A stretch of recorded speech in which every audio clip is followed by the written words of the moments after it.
C'est génial. Bonjour.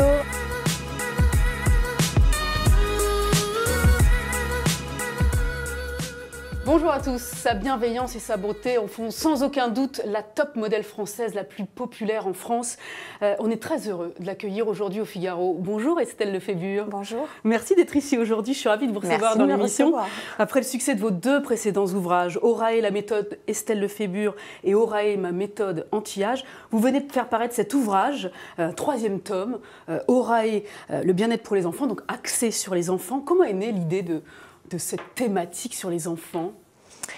Alors après, en effet, le deuxième livre, lors d'une dédicace, j'ai une maman qui est arrivée avec un petit bébé dans les bras et je peux vous dire qu'elle m'a énormément touchée. Elle est arrivée, elle m'a dit, écoutez, j'aurais pu appeler mon bébé Orae. Et là, je vous assure, c'est assez étonnant. Elle me dit, elle avait les larmes aux yeux, elle me dit, parce que vraiment, grâce à vous, j'ai eu une grossesse difficile au début et quand j'ai eu votre livre, eh bien, j'ai terminé une grossesse épanouie, bien, et ce bébé est né avec le sourire, quoi. Et c'est vrai que la petite, elle était là, elle me regardait avec elle était toute petite. Et je me suis dit, mais en fait, bon, après, j'ai aussi des enfants, j'ai 3 enfants. J'applique un petit peu ma méthode quand même auprès de mes enfants depuis quelques années.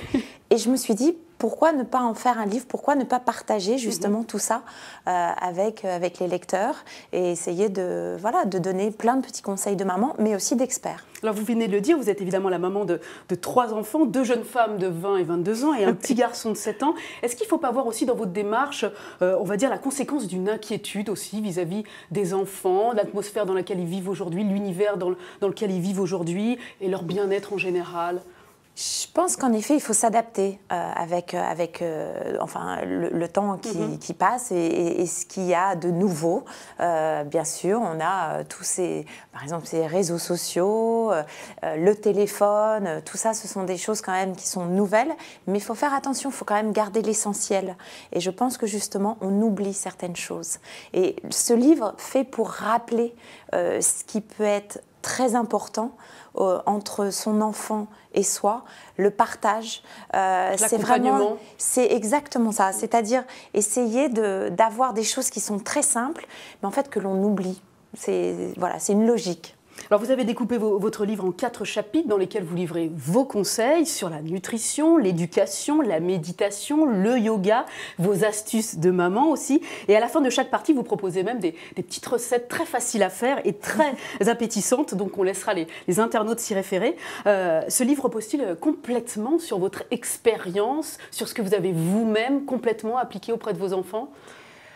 Oui, enfin, je n'ai peut-être pas appliqué tout dès le départ, puisque ma première fille a 22 ans. Oui. Mais c'est au fil des années, au fil de rencontres aussi, de ce que je disais, d'experts, de personnes, soit de naturopathes aussi, qui peuvent s'appliquer aussi pour des enfants, auprès aussi de personnes, de coachs, par exemple, ou de professeurs de yoga. Oui.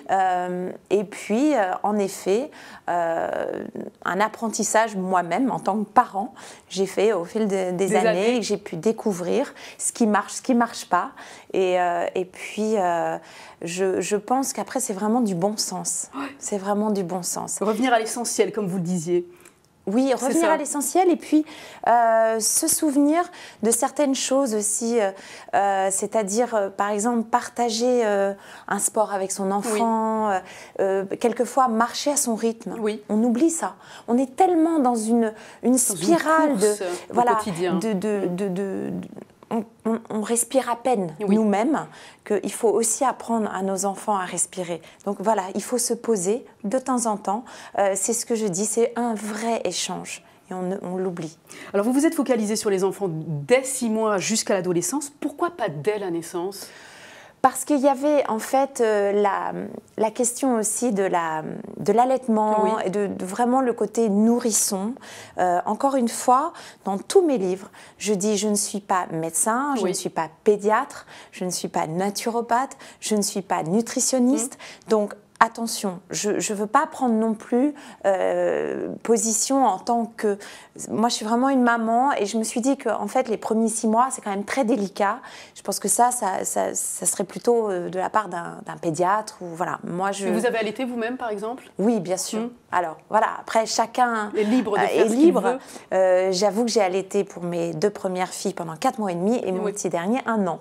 Donc, c'est quelque chose que j'ai apprécié, que j'avais terriblement envie de faire. Voilà, mais après, c'est encore du cas par cas, selon vous. Exactement. Alors, pour les enfants de 6 mois à 3 ans, vous dédiez un chapitre à cette tranche d'âge.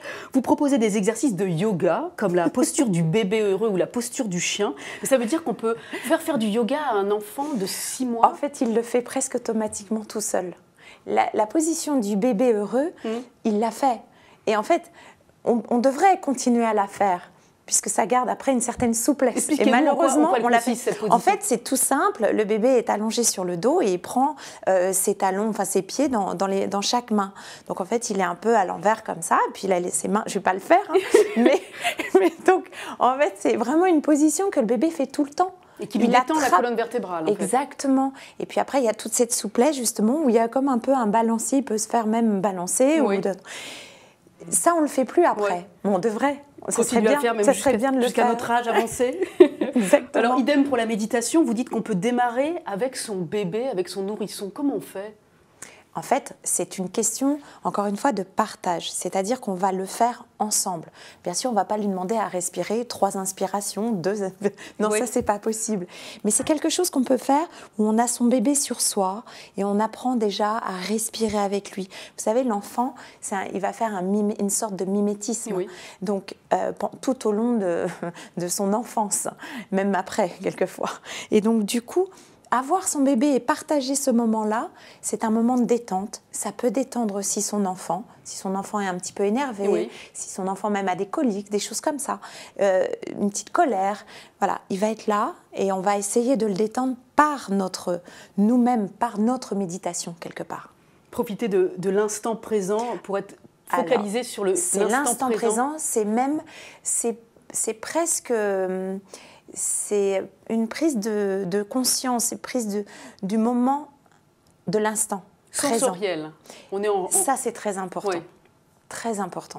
Alors, j'ai découvert aussi, Estelle Lefébure, qu'on peut faire boire de la tisane à son bébé dans son biberon. Ah oui, ça, quel type de tisanes sont bonnes pour son enfant à cet âge-là? Alors après, ça dépend, mais la tisane avec de la lavande ou de la camomille, ça calme les enfants, ça calme bien les adultes, ça peut calmer les enfants. Et c'est complètement inoffensif. Après, il y a aussi le fenouil. Le fenouil, par exemple, pour la digestion, c'est très bon. Donc ça, c'est incroyable, parce qu'il y a même une photo dans l'ouvrage où on voit effectivement un biberon rempli de tisane. Donc c'est assez inhabituel.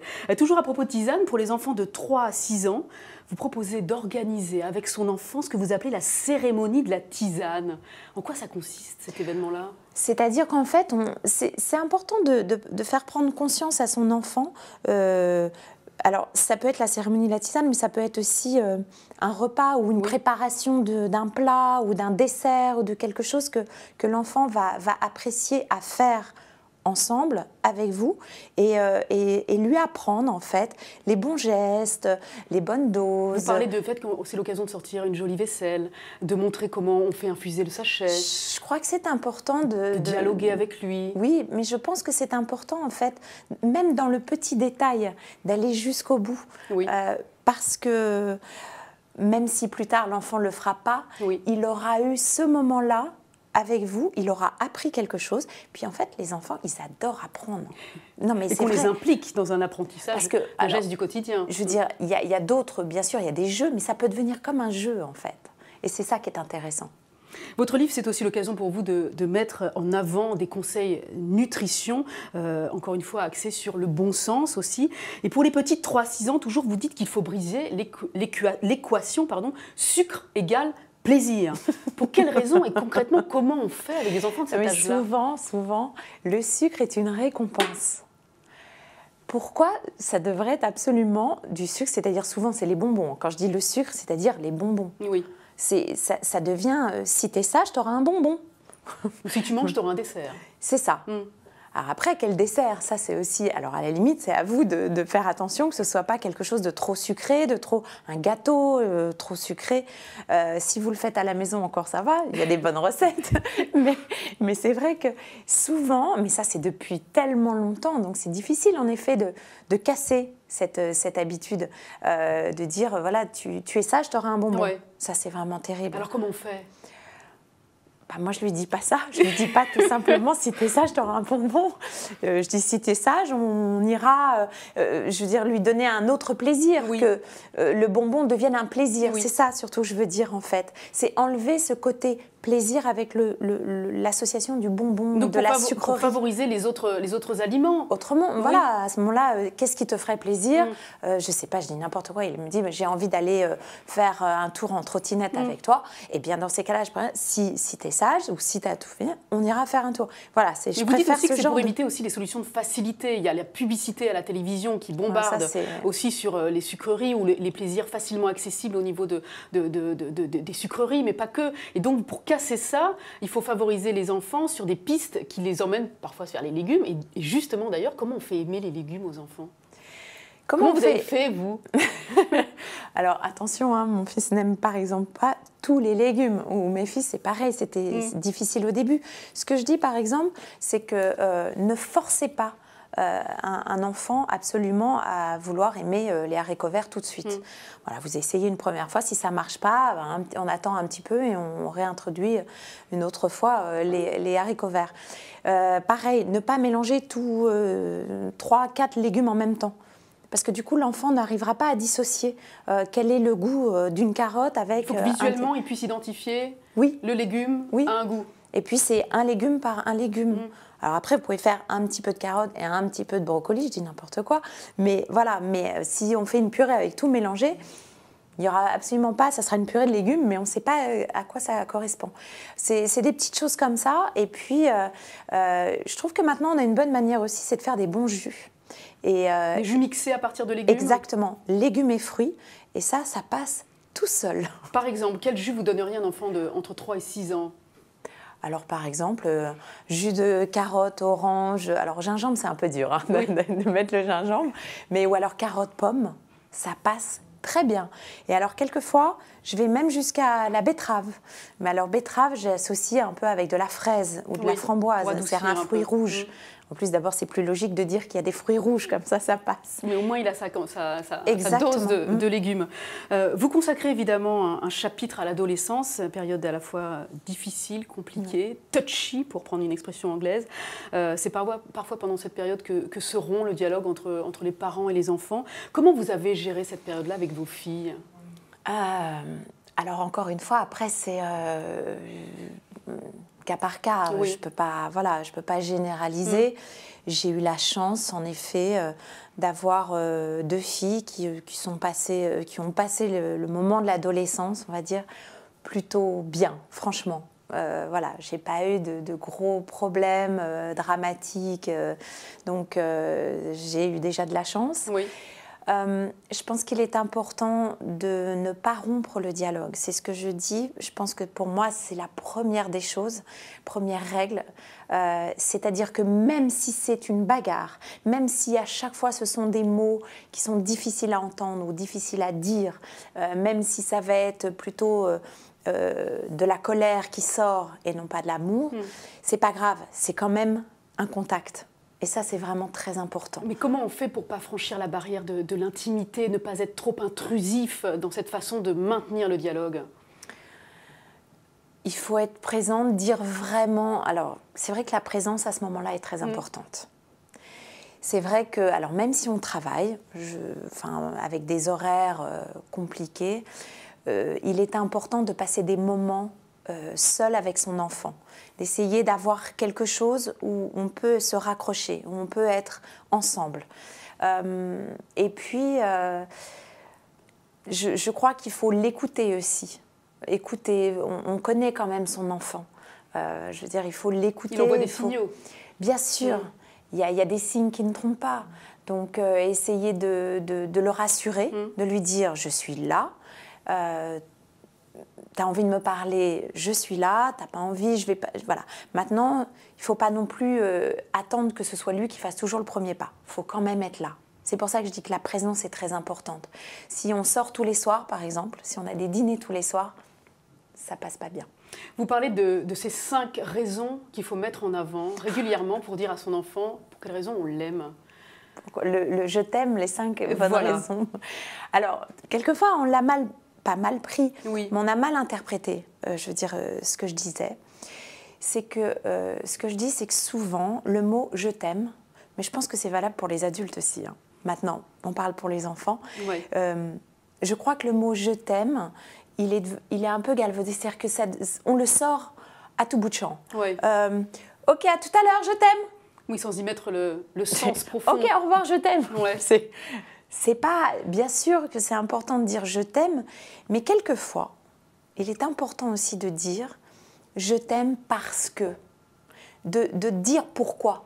C'est-à-dire de continuer la phrase et pas juste je t'aime. Je t'aime parce que maman est fière de toi, tu as fait ça, parce que tu es un garçon ou une fille qui a su surmonter ça. Je t'aime parce que tu évolues bien, je ne sais pas, je dis n'importe quoi, voilà.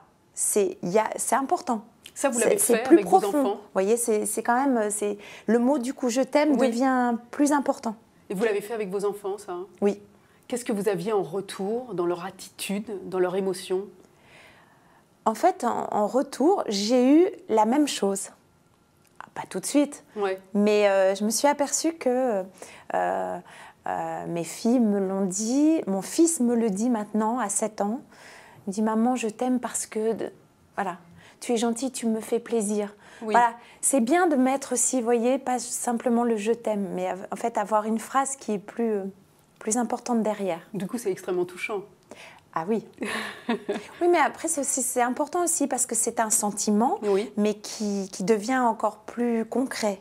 Pourquoi je t'aime? C'est pour ça. Voilà, donc après, il n'y a pas que 5 raisons, c'est parce que je disais, voilà, il y en a plein, il peut y en avoir 10, 20, 30. Bien sûr, c'est plutôt le symbole et une forme de petite technique, une petite astuce. Un film fait beaucoup parler de lui en ce moment, il sort ce mercredi, il s'appelle Jalouse, des David et Stéphane Fuenquinos avec Karine Viard. Karine Viard, il joue le rôle d'une maman attentionnée qui devient progressivement très jalouse de sa fille de 18 ans. Est-ce que c'est un sentiment qui vous a habité vis-à-vis de vos filles? On sait que votre fille aînée, Ilona, est devenue mannequin. C'est aujourd'hui elle qui marche sur les podiums, qui fait la couverture du Elle, par exemple. Alors sincèrement, ce sentiment ne m'a jamais effleurée auprès de mes filles. Jamais, jamais, jamais. Je suis tellement fière, en fait, que je ne peux pas être jalouse. C'est pas possible. Et même, je veux dire... D'autant plus qu'elle fait le même métier. Non, au contraire, je serais très protectrice, mais pas jalouse, pas pour la garder pour moi, ou même pas par rapport à sa notoriété, ou quoi que ce soit, ou sa beauté, ou sa jeunesse, parce que ça peut arriver. Bien sûr. Non, vraiment ça, c'est pas du tout. Et puis en plus, je me suis jamais, je le dis, ça c'est important de ne pas se positionner comme une copine. Oui. Je reste sa maman. Voilà, vous n'avez jamais franchi cette barrière, en fait. Non. Alors après, j'aime bien quand on parle, on peut avoir des moments où on va bavarder, de confidence comme des copines. Mais il y a des choses qui doivent rester entre parents et enfants. Un peu plus de 100 personnalités féminines issues de la société civile française ont signé une tribune adressée au président de la République et parue dans le journal du dimanche le 5 novembre. C'est un appel pour la mise en place immédiate de mesures visant à protéger les femmes et les victimes de violences sexuelles. Vous vous sentez militante quand vous entendez cette actualité en rapport avec le harcèlement sexuel? Oui, je suis militante sans être... extrémiste, dans le sens où je vais défiler dans la rue et tout. Moi, je suis jamais... C'est vrai que je suis toujours un petit peu en retrait. Je fais les choses, mais plutôt en douceur. Voilà, je le fais, j'accompagne, je signe des pétitions, voilà, mais même que ce soit pour cette cause ou d'autres. J'aime le faire, mais je ne vais pas me mettre en avant. Vous voyez ce que je veux dire? Je ne vais pas être là à dire je ne vais pas crier haut et fort. Mais je trouve ça. Mais je suis présente. Et c'est bien dommage que ça n'arrive que maintenant. Maintenant, c'est bien. C'est une situation que vous avez pu vivre, vous, pendant vos années de mannequinat. Parce que c'est un univers qui n'échappe pas évidemment à ce phénomène. Mais évidemment. Bien sûr, dans le mannequinat, il y a du harcèlement, forcément. Ça, c'est évident, entre photographes, surtout, oui, entre photographes et mannequins. Oui. C'est la première relation auquel on pourrait penser. Maintenant, j'ai eu la chance de ne pas avoir eu quoi que ce soit ou qui que ce soit m'a demandé de faire quelque chose que je ne voulais pas. Heureusement, voilà. Et vous ne vous êtes jamais senti agressée? Non, non. Alors, est-ce que je fais peur? Est-ce que je suis un peu trop... je ne sais pas. Mais non. Oui, je dis encore une fois, j'ai de la chance parce que voilà, on ne m'a jamais demandé de poser, par exemple, nue si je ne voulais pas ou si ce n'était pas exactement ce qui était dit dans mon travail. Parce que ça arrive beaucoup. Évidemment. On passe tout de suite aux questions des internautes qui nous suivent en ce moment. Vos questions.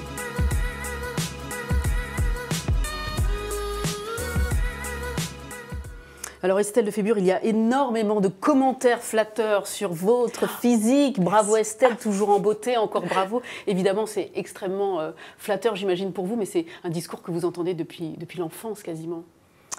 Oui, enfin l'enfance avec mon papa et ma maman. Oui, mais je veux dire, votre beauté a toujours fait parler, on va dire. Oui, mais c'est pour ça que j'en ai fait mon métier en même temps. Quelqu'un m'a approché dans la rue. Vous n'avez pas eu marre à un moment donné qu'on vous parle que de ça, de votre physique, du fait que vous êtes belle, que vous êtes encore belle aujourd'hui, et que c'est la première chose. En fait, vous savez, on ne se voit pas comme les autres vous voient. Donc, c'est toujours un peu... Je sais pas, moi je le prends, bien sûr, c'est flatteur. En plus, quand ça vient des femmes, c'est encore plus flatteur. Il n'y a pas de séduction, on va dire. Donc, mais voilà, je dis juste merci à mes parents. Chaque fois, je dis, mais écoutez, j'ai rien fait. Votre maman vous a donné bon j'ai rien fait pour. Et maintenant, si je peux, bien sûr, j'ai une hygiène de vie qui fait que, voilà, pour conserver justement cette beauté, alors justement, je la fais partager parce que c'est ce qui est le plus important. Et vous avez même dit un jour que vous n'avez pas peur du tout de vieillir, que pour vous, vieillir, c'est grandir, et que c'est un plus de gagner une année. Chaque année, on va dire. Oui, il faut le voir comme ça. De toute façon, vous ne pouvez pas le voir autrement, parce que si vous commencez à déprimer chaque année, à chaque anniversaire, je pense que vous vivez mal et puis ça donne plus de rides en plus. Mais ça demande quand même un travail sur soi, de pouvoir l'accepter et de le vivre bien. Beaucoup de femmes... Surtout dans ce métier. Bien sûr. Surtout dans le métier des médias, oui. Alors, il y a Ramzi qui nous dit « Pourquoi ne pas faire une émission de télé en rapport avec les conseils que vous prodiguez ?» Effectivement, ça me fait penser que vous avez un certain nombre de citations dans votre ouvrage, dont une de Françoise Dolto. Françoise Dolto, qui était pédiatre et psychanalyste pour les enfants. Elle avait animé, à la fin des années 70, une émission qui avait amplifié sa notoriété. On pourrait vous imaginer, effectivement, délivrer ce genre de conseils à la radio aussi. Oui, en effet. En effet, il y a eu quelques idées, peut-être des futurs projets, en effet, pour une émission de télé, pourquoi pas. Qui serait en rapport avec ce que vous faites depuis quelques années, là, sur des conseils bien-être. Exactement, oui, pas que pour le dernier, pas par rapport au bien-être pour les enfants, mais en général, oui. Et c'est une émission qui démarrerait quand? Ah, ça je ne peux pas le dire. Non plus, vous ne pouvez pas le dire. Alors beaucoup d'internautes nous parlent évidemment de Johnny Hallyday. Vous êtes lié de toute façon à cet homme par l'intermédiaire de David Hallyday, auquel vous étiez marié pendant des années. C'est votre famille de cœur, vous l'avez dit. Et beaucoup de gens s'interrogent évidemment sur la santé de Johnny Hallyday. Vous comprenez que ça interroge énormément de gens. Donc vous voulez savoir... Sauf que moi je suis la mauvaise personne. Parce que vous n'avez pas d'informations. Non, c'est pas ça. C'est qu'il y a quelque chose qui nous lie depuis toutes ces années, c'est la discrétion. Et c'est vrai que je suis vraiment la mauvaise personne pour répondre à ces questions. Donc vous ne rassurerez pas le public, ni ne l'inquiéterez? Non, mais ce n'est pas une question de rassurer. Je peux rassurer, ça va, mais je ne peux pas dire voilà, quoi que ce soit, parce que c'est... Pour moi, la discrétion, on se fait confiance, c'est important dans ce milieu, encore une fois, où tout part... vous dites un mot et il est pris à l'envers. Donc je préfère toujours me taire. Et vous abstenir de dire quoi que ce soit. Et tout commentaire. Merci beaucoup Estelle Lefébure pour cet entretien. Je rappelle le titre de votre ouvrage, Aura et le bien-être pour les enfants. C'est édité chez Flammarion, à recommander évidemment à toutes les mamans et les papas. Et puis pour même ceux qui n'ont pas d'enfants, il y a plein de recettes intéressantes dedans. Et puis pour l'avenir, on ne sait jamais. Exactement. Merci encore pour cet entretien. Beaucoup. Et à demain en ce qui nous concerne. C'est génial. C'est génial. Bonjour.